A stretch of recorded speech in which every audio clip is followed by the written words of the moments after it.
It's true, I absolutely had no plans to meet with President Vučić today. Of course, the dialogue between Kosovo and Serbia is ongoing in Brussels under the auspices of the European Union and supported by the US, so I believe that negotiations should take place there. But of course, there was quite a persistence since this morning, I would say, from most European leaders. And of course, as the president of all the people of the Republic of Kosovo, I want to show the constructiveness, which is a virtue of all of our people, and to show willingness that we can talk to everyone.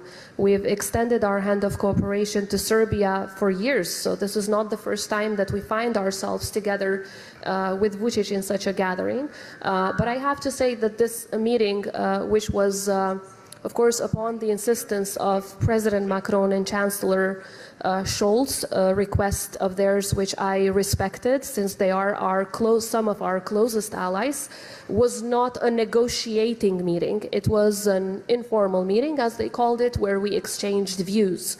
I can say that Mr. Vučić exchanged views. He was whining and complaining and, of course, not telling the truth, which is a virtue of his, having been Minister of Propaganda of Milosevic.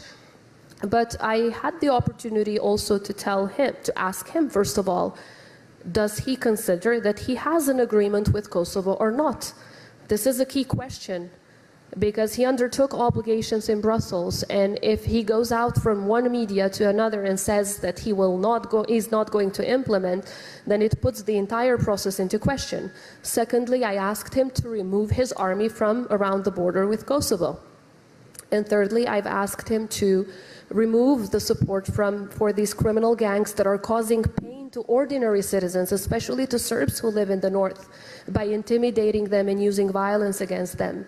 And finally, I reiterated the full commitment of the Republic of Kosovo to fully implement each and every point of the agreement which was reached in Brussels and in Ohrid.